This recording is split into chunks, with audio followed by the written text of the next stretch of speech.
Fala, meus queridos!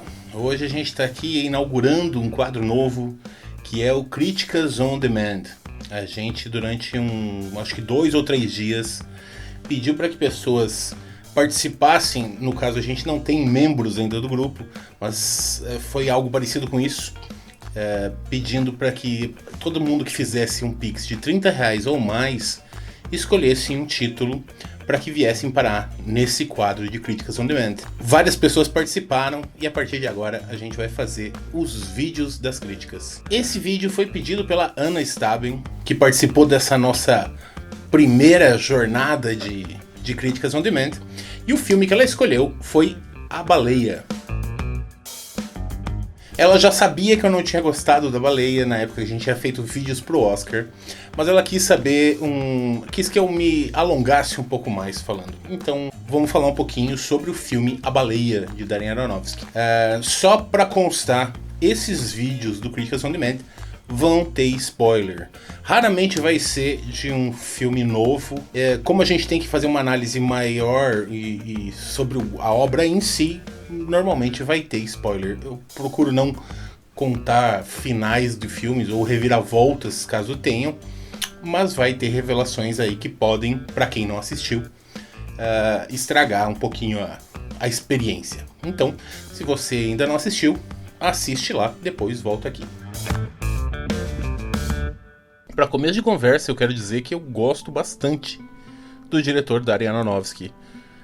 Eu assisti Requiem para um Sonho ainda no cinema, quando foi lançado. Eu tava cursando cinema quando ele estreou. Vi o Pi ainda em VHS. Tanto um quanto o outro são 2 filmes que eu tenho bastante apreço. Cisne Negro e The Wrestler também são filmes que eu gosto bastante. Noé já não me pega muito. Mother eu acabei assistindo no cinema também. É um filme que me instigou bastante, apesar de eu achar que ele tem algumas metáforas muito simplórias. Mas o Mother pode ser um divisor, assim, porque é um filme totalmente alegórico. Então ele pode ser um divisor de público, porque muita gente não gosta de filmes assim. Mas ainda assim eu considero um filme bem feito, com uma ideia boa, principalmente sabendo sobre o que ele quer falar. Então, quando eu soube que o Darren Aronofsky estava fazendo um filme com a volta do Brendan Fraser, eu acho que para muita gente foi um ator que marcou uma fase da vida, né? Fazendo seus filmes de aventura e comédia. Não tem como você não gostar dele. Mesmo quando dá entrevistas, ele parece ser uma pessoa muito gente boa. Então é muito difícil não se afeiçoar ao Brendan Fraser. E por um bom tempo o Brendan Fraser ficou afastado do cinema.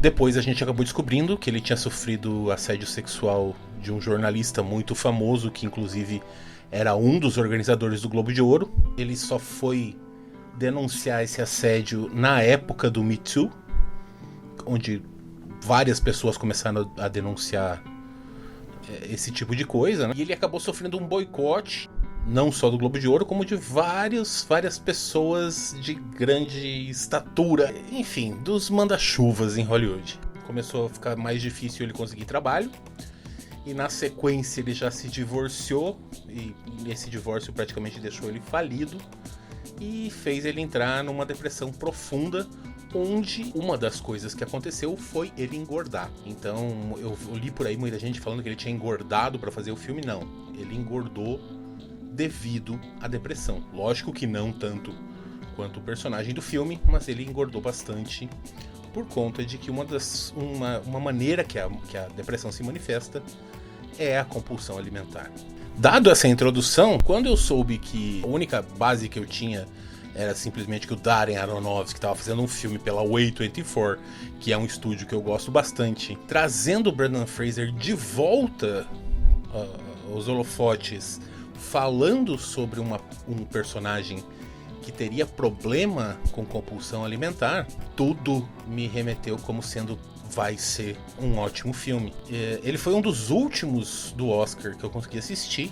Ele demorou bastante pra aparecer, principalmente pra gente que mora aqui no interior do nada. Então o que acabou foi, quando eu assisti, me foi uma decepção. Então, dadas as coisas, principalmente porque a gente já tinha visto um filme bem parecido com ele, só que com uma maneira mais acertada ao se concluir, que tinha sido o The Wrestler, que basicamente fez a mesma coisa com o Mickey Herc nesse filme.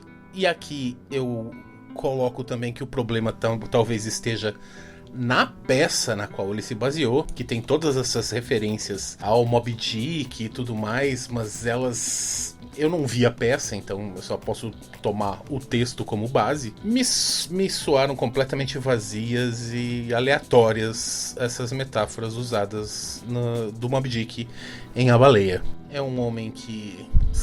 O que se fala no filme é que ele sempre foi gordo, né? Ele sempre foi gordinho, pelo menos. Mesmo quando eu tava morando com uma esposa, tinha uma filha. E ele acaba se apaixonando por um aluno. Provavelmente ele sempre soube que era homossexual, mas teve uma grande dificuldade em se aceitar. E finalmente acabou se aceitando, infelizmente, depois que elas já estavam na vida dele, né? Então ele acaba saindo de casa para ficar com esse aluno. E o que a gente sabe no filme é que esse aluno, por conta de pressões religiosas, por ser muito religioso e achar que ele está completamente errado, ele acaba se suicidando. E esse suicídio leva o personagem do Brendan Fraser à depressão profunda, culminando com a compulsão alimentar, que ele acaba desenvolvendo uma obesidade mórbida. Até aí tudo bem, só que a gente já começa o filme sabendo que ele tá morrendo, tá sabendo que ele não tentou tratar, principalmente ele não tentou tratar isso psicologicamente, mesmo com a enfermeira estando presente. Depois a gente descobre que a enfermeira era a irmã desse ex-namorado dele. Mas como a história se desenvolve, a gente já está nos últimos momentos desse personagem, onde por algum motivo ele quer se reaproximar da filha que há muito tempo ele não vê. Aí, só dentro dessa história, você teria uma gama gigantesca de assuntos para debater, e assuntos extremamente interessantes. Coisas como alienação parental, a dificuldade de aceitar a própria sexualidade, os males que a repressão religiosa pode causar em pessoas que essa religião não considera pessoas normais, e obviamente o problema da compulsão alimentar dentro da depressão. E para o meu desgosto, nenhum desses temas foi tratado com a seriedade que merecia. Ele foi pincelado, jogado na tela como se fosse uma mera tatuagem, uma mera roupa que o personagem usa. E é o que a gente vai concentrar nesse filme é o melodrama entre o personagem do Brendan Fraser e a filha. Filha essa, interpretada pela Sadie Sink, que não tem arco nenhum, infelizmente. Ela começa agressiva por conta do abandono e tudo mais, e ela não evolui. Ela poderia ficar pior, mas não, ela não ela permanece, ao longo do filme, ela permanece a mesma personagem. O que dá a impressão que ela vai mudar, ou que ela tem algum arco que faça ela partir para outro lado, é simplesmente na cabeça do personagem do Brendan Fraser, que quer achar soluções ou justificativas para as merdas que ela faz. E ele acaba te dando uma sensação de que fazer a pessoa se odiar é uma boa coisa. Daí ela vai atrás de melhorar. E isso é abominável. E olha, então daí você vai me dizer assim, puto, mas você tá analisando o filme só pela ótica da ética? Não, o filme, como melodrama, não funciona. Se jogar no melodrama já seria um problema. Mas como melodrama ele não funciona justamente porque os personagens não têm arco. O único arco que tem é o personagem dele. Mais ou menos, que é um arco de libertação, mas nem assim, ele permanece inerte, como se ele recebesse todos os males do mundo por uma ótica masoquista, inclusive. E daí você odiou o filme, você não se emocionou com o filme? Pelo contrário, eu chorei na cena final, assim, bastante. Não vou dizer que eu chorei pouco, eu chorei bastante. Mas toda a minha concentração, tudo que me fez, tudo que me tocou, me fez sentir qualquer empatia, foi o Brendan Fraser. Foi por acompanhar a jornada e a volta do Brendan Fraser e não a do personagem. Porque o personagem simplesmente desistiu. Ele queria, na cabeça dele, fazer algo de bom pela filha, mas ao invés dele se dar saúde, dele tentar procurar um médico, procurar um psiquiatra, procurar uma análise, uma terapia, sabe, ao longo do tempo, para estar presente na vida dessa filha, ele decide simplesmente deixar dinheiro. E isso eu acho sinceramente, eu acho uma das piores conclusões já feitas dentro do próprio melodrama. Eu não sei se fica claro, mas é mais ou menos como você acompanhar a história de uma corrida no qual a gente tá centrado uma pessoa que desistiu, que deitou no meio da pista e desistiu da corrida.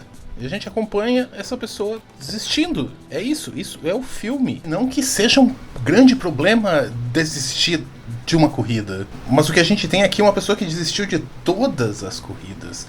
A única corrida na qual ele se ainda dá uns passos é como ser professor, ensinando temas de literatura, e nem isso se desenvolve, porque o próprio arco do ensinamento de literatura acaba com ele sendo visto como um monstro pelos alunos, visto como um monstro pela família, como sendo um monstro pelo cara que entrega pizza. E consequentemente o filme te faz, você como plateia, ver essa pessoa como um monstro cuja melhor coisa que ela pode fazer é morrer. Não só o fato disso, como aquele fato que eu já citei, de que em todo momento ele te dá um toque de que pra ele uma das soluções que as pessoas precisam ter é serem odiadas para tomarem uma opção na vida.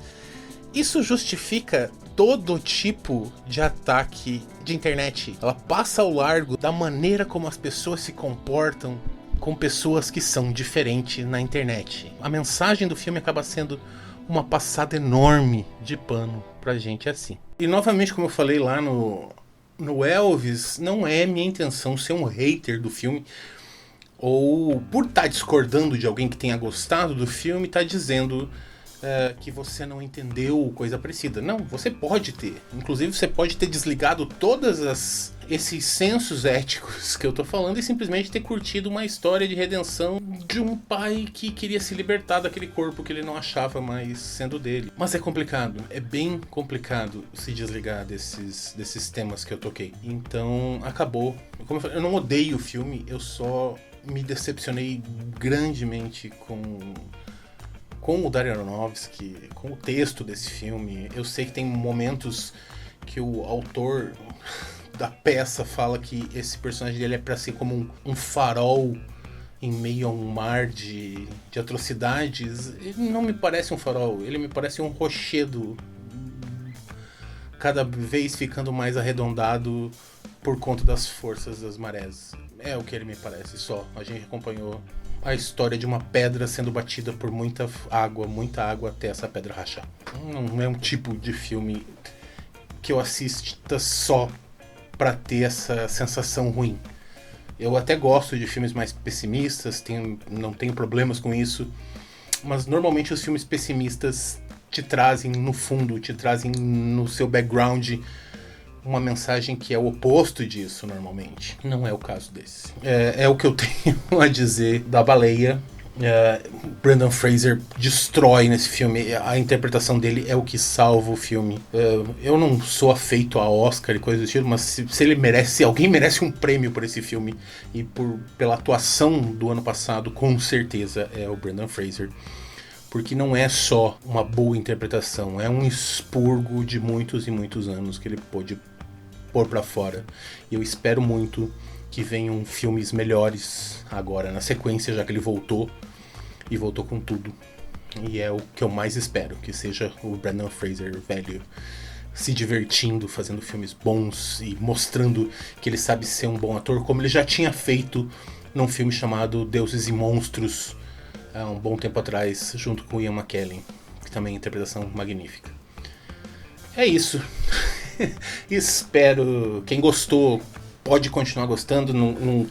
Não exclui você gostar e você ter uma visão, ou reassistir com uma visão mais levada por esse lado e tudo mais. Mas em crítica de cinema, críticas de cinema, ou não existe certo e errado. tem o que te toca e o não te toca. Pra mim, todos esses empecilhos impediram que o filme me tocasse da maneira como eu acho que ele queria que tocasse todo mundo. Mas ainda assim, a interpretação do Brendan Fraser salvou completamente. É isso, meus queridos. Vamos pra próxima. E logo logo vai sair mais um na Critics on Demand. Vídeos de diretores e tudo mais que a gente tem feito. Série Monstros também, que tá nova agora. E é isso. Até a próxima. Até o próximo vídeo.